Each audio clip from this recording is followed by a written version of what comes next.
की। बिहार में राज्यसभा की 5 सीटों पर चुनाव के लिए गुणा गणित और डिनर डिप्लोमेसी का दौर तेज हो गया है। सवाल है कि वोटों के जादुई आंकड़े का झुकाव किसकी ओर है। ये रिपोर्ट देखिए।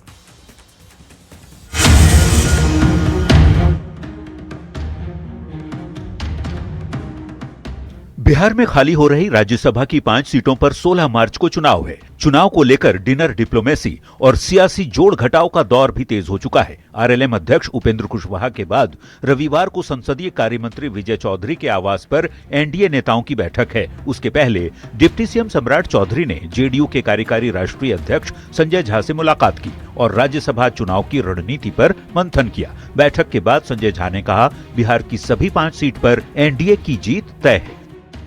4 तो कंफर्म ही है। 5वां सीट भी बड़े मार्जिन से जीत रही है, छोटे मार्जिन से नहीं, ये बता दो। पटना में बीजेपी कोर। और आइए अब समझते हैं राज्यसभा की 5वीं सीट किसके नाम, क्योंकि 5वीं सीट पर ही पेंच फंसा हुआ है और इसी सीट की दावेदारी को लेकर के मंथन चल रहा है। जल्दी से आपको समझा देते हैं कि राज्यसभा की 5वीं सीट आखिर किसके नाम हो सकती है।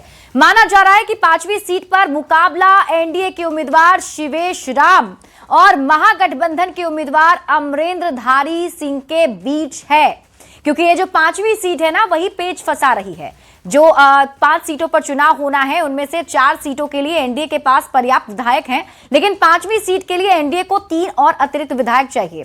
अब माना यह जा रहा है कि जो 5वीं सीट है उसमें मुकाबला एनडीए के उम्मीदवार शिवेश राम और महागठबंधन के उम्मीदवार अमरेंद्रधारी सिंह के बीच होगा।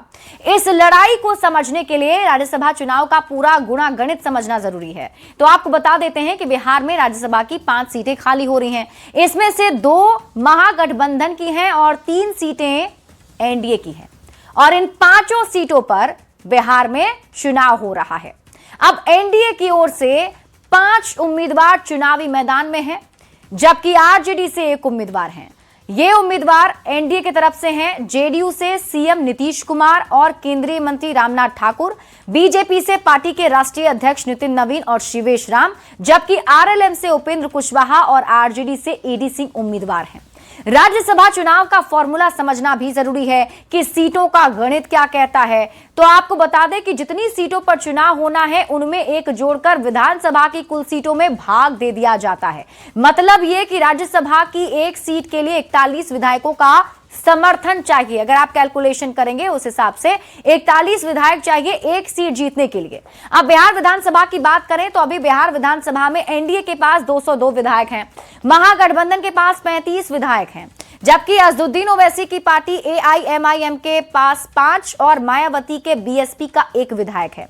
ऐसे में अगर राज्यसभा की 5वीं सीट पर पॉलिटिक्स को समझिए, 1 सीट के लिए 41 वोट, ऐसे में 5 सीट जीतने को लेकर 205 सीटों की जरूरत है।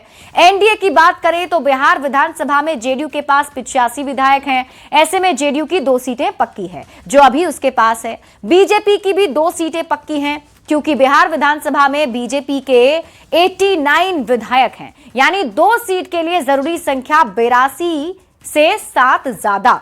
मतलब यह कि एनडीए की 4 सीटें पक्की हैं, 2 बीजेपी की, 2 जेडीयू की सीटें, यानी सभी 5 सीट जीतने के लिए 205 सीटें चाहिए, जबकि एनडीए के पास 202 सीट है। यानी एनडीए को 5वीं सीट जीतने के लिए अतिरिक्त 3 और वोट चाहिए, मतलब 3 और विधायक का वोट चाहिए। अब बची 5वीं सीट, जिसको लेकर चुनावी जद्दोजहद काफी तेज है।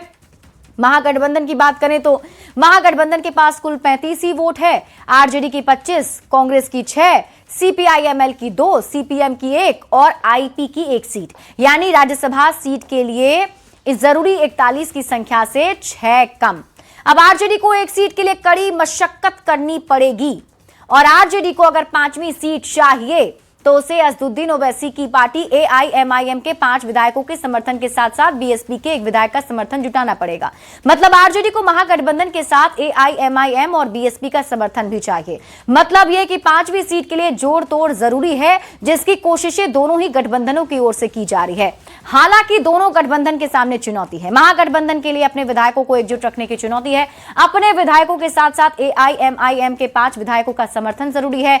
तो एनडीए को 5वीं सीट के लिए अतिरिक्त 3 वोट जुटाने होंगे और इसीलिए बिहार में फिलहाल जोड़ तोड़ की राजनीति चल रही है और इसे लेकर के बैठकों का दौर चल रहा है। इसी के साथ इस